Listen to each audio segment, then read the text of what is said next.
Thank you very much, my dear friends, my dear gods, and my dear masters.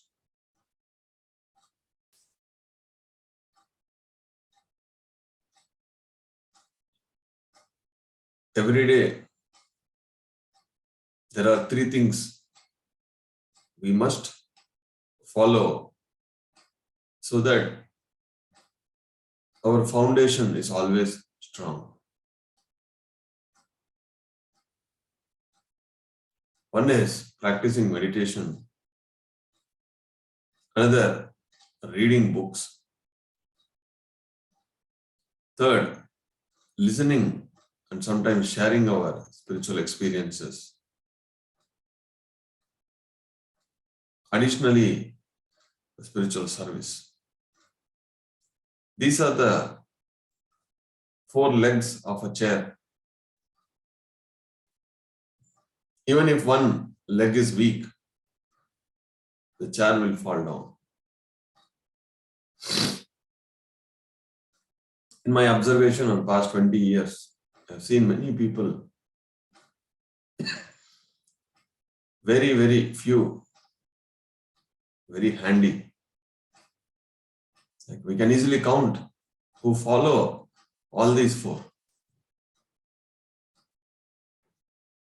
The more they grow, some people may ignore meditation. Some people totally ignore Swadhyaya.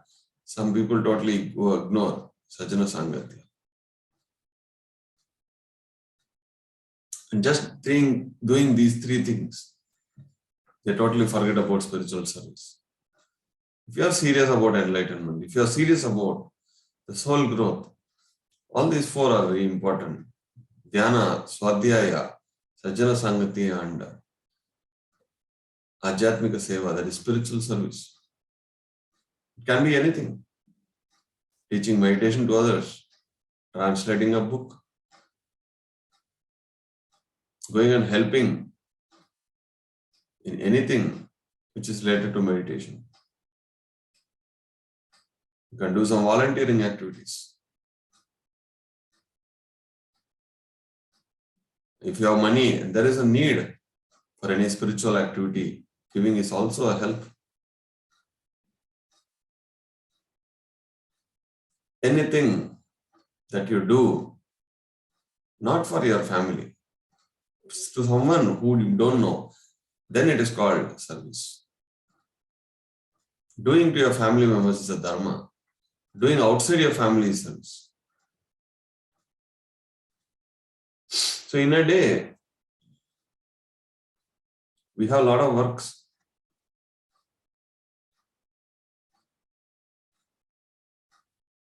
One of our ITP students, young student, Dikshit, asked me a question today in WhatsApp. So how do we, any technique can you tell so that the manifestation will work quickly? For manifestation, what we should do? That was his question. I simply told him, keep a goal, that's all. The problem with people who speak about manifestation is they don't want to do anything, but they just want to keep a thought and leave it. That is not how the manifestation will work. You can convert that manifestation into reality by converting that thought into a goal so that you will start working towards it. Then that manifestation will become easy.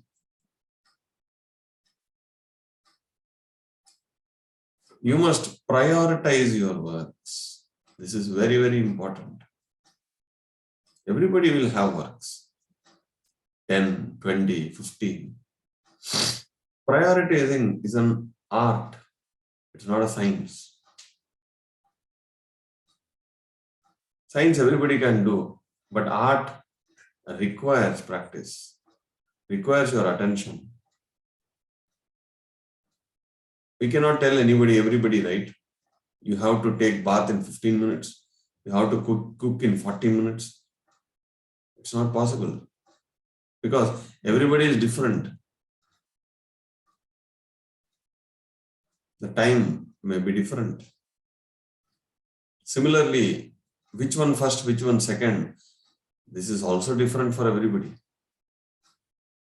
Some may have similarities, but overall it changes. So prioritizing is very, very important art. If you see a task which is not at all important, you cannot ignore, you can put it as a last priority. And anything that is very important, put it in the front. That is the first priority. So the first and last priority is very easy, but in between, that is where we are stuck. Why should we prioritize? We can just flow, right? Just like that flow. No. If you keep a goal, if you write down multiple tasks of the day,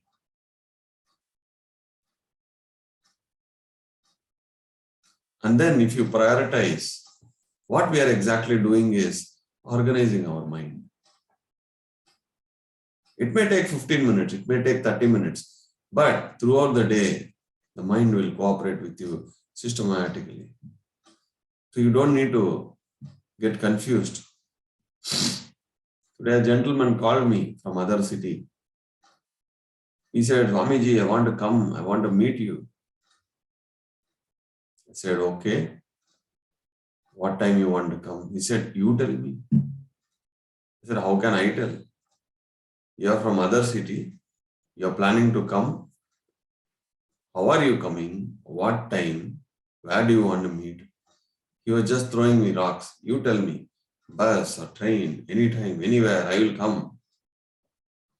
I said, okay, TK, come in the evening. He said, okay, 6 o'clock I will come.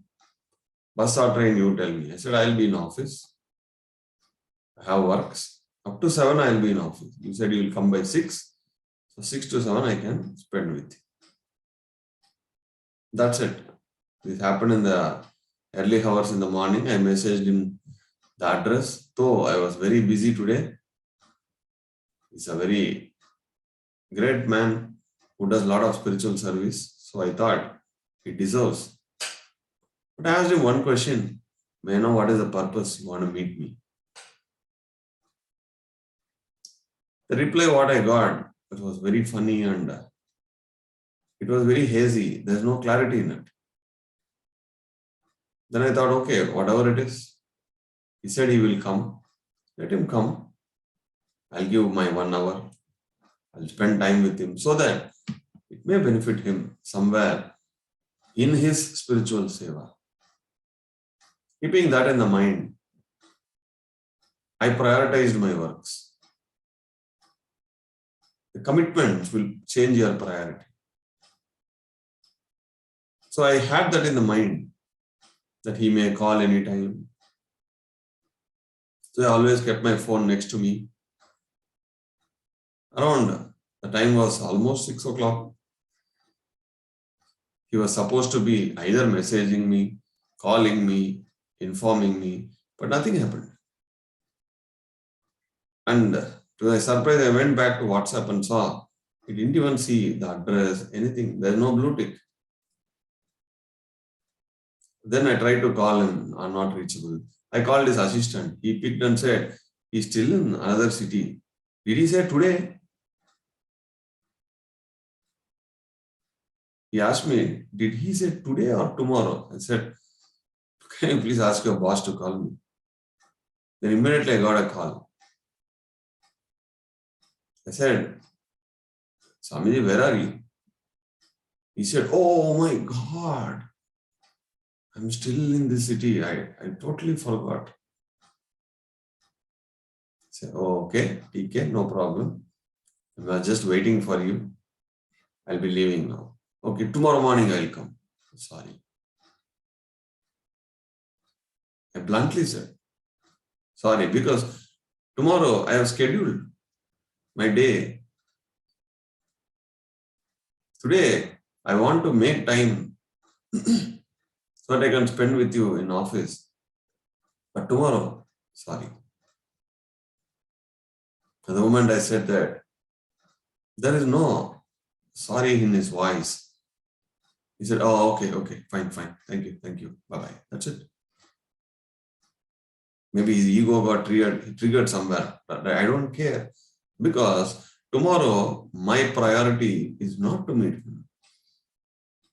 Tomorrow, my priority is to correct the proofreading of a book so that it will go for a printing in another 2 days. It will benefit thousands of people. I've scheduled my day. That is my highest priority. In between, if people take you for granted, not even informing you, the one thing which I don't like is if there is no proper communication after commitment. It means I was not a priority for him. He just threw a dice. I was last priority for him. You see? That's why he ignored me. He was somewhere. And until I called, he don't even remember me. But I did not suffer because of this, because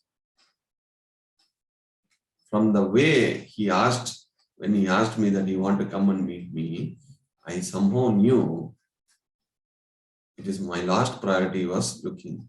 So I didn't give much time. I thought of blocking 6 to 7. At 6 I called. He said he forgot. I did not get affected. Most of the time what happens, we prioritize meeting them, pushing away all other works. Suddenly they don't come, we get upset. We scold them, we get anger, but nothing happened. I have hundreds of works. If you're not coming, there's another work.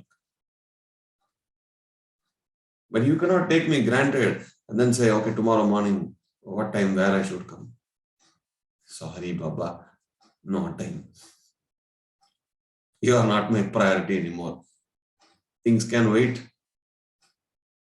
If it is that urgent, let's have a call. The technology is so high. We can have a video call and discuss. Don't need to come in person. So remember, my dear friends, somebody may give you commitments that they will come, they will do this, that. But all that you need to check is that the top priority for them or the last priority? It's not, you must find it. I always find it. So I don't get affected because I don't have expectations. If you have expectations, you will suffer. So you must prioritize your life. Otherwise, people will take you for granted. Your time is worth. As a soul, you are very highly worth. Your commitments are worth. Maybe small or big, but remember you are a God. Remember you are a God. Remember you are a soul.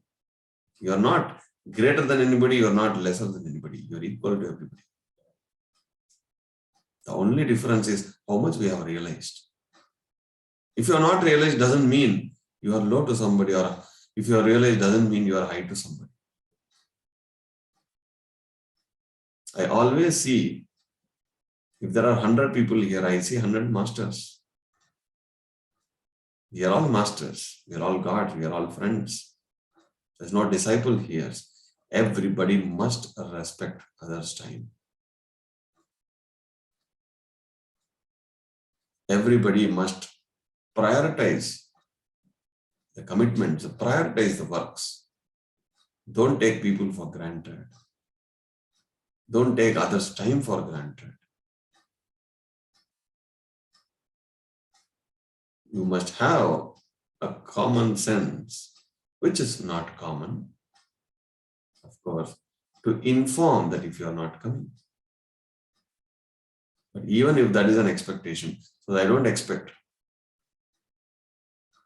One of my friends, I don't want to name, whenever he says, I'm coming, I said, you come, you ring my doorbell. If I open the door, if I see you, I will believe. Until then, you will not be in my head at all. He will laugh, ha, ha, ha, ha. He won't come. He said, you come to my place, you come to Pyramid Valley, I'll take care. I said, I don't expect. I know I am your last priority. Even in the 2I ITP, when he said, you come to Valley, I'll take care. I said, I don't want you. If you are there when I come, we can have chai together only if you are there. The funny thing is, on day one, he is not even in Pyramid Valley. People give commitment just like that on the air, just like in FM radio. But you must study people. Is that guy a serious guy, or he just throwing words? Because if you believe somebody and go, he doesn't come, vanish, you are gone.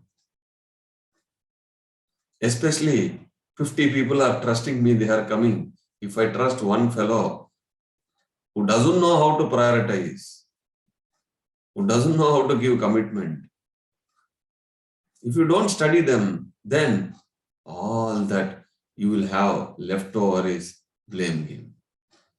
I believed you, I trusted you, you screwed me. Boss, you must be intelligent. You are depending on someone. You should not depend. You must go early, you must stay there, crack. In corporates and other places, they will call it as plan B. Hey, kya plan B? And when I say you must always have a backup plan, they said, no, we must be always positive. Only one plan. Okay, keep it. If that plan fails, gone. Everybody suffers. So remember, in every place, we must have priority. There are so many things comes up. But my first priority after 9 is only ITP. I don't care. I don't give a damn anything. In the past 4 seasons, there's only once I have to go when somebody very important called me, and once I couldn't come online. There's only 2 instances out of the 84 days. 82 days I was committed. I was here. Because this is my top priority. It's not great. It is a commitment. I stick to the commitment. Why? Then your willpower increases. If you commit for 21 days, you can't even come for 21 days. Exceptions I accept. Internet not working. Some emergency is okay. But you found some reason not to come. Then what happens? I'm not going to take attendance here. There are 600 people in the group. 100 are here. I'm not going to ask, where is the rest 500? It is up to them. But that all that 500 people, they see the message every day. Someday they will come. But we will not force anybody, because for them, they are in the group, but coming here is last priority. For all of you, including me, coming here is first priority. These 4 hours in the night, you can watch Netflix, you can watch Bahubali, you can go to a movie theater, do anything. But I have committed to do meditation, to read a book, to have some discussion on spiritual topics. Then the rest of the day, whatever I do, will have quality. After 21 days, we will have 1 week break. Do whatever you want there. Breaking the pattern. Thank you, my dear friends. Remember, having a goal is important. Breaking and having tasks are important. But after that, prioritizing is very, very important. If you are not planning your day, somebody is planning for you. If you are not sticking to your plan, you will stick to somebody's plan. Thank you very much. We'll again connect tomorrow. Have a good sleep. Tomorrow is Sunday. Have a good rest at the same time. Prioritize on sleep. If you prioritize maybe a small walk in the morning, then you'll wake up at 6. Otherwise, somebody will wake you up at 9 or 10. Simple prioritizing. Always do. Thank you. Thank you. Thank you. Good night.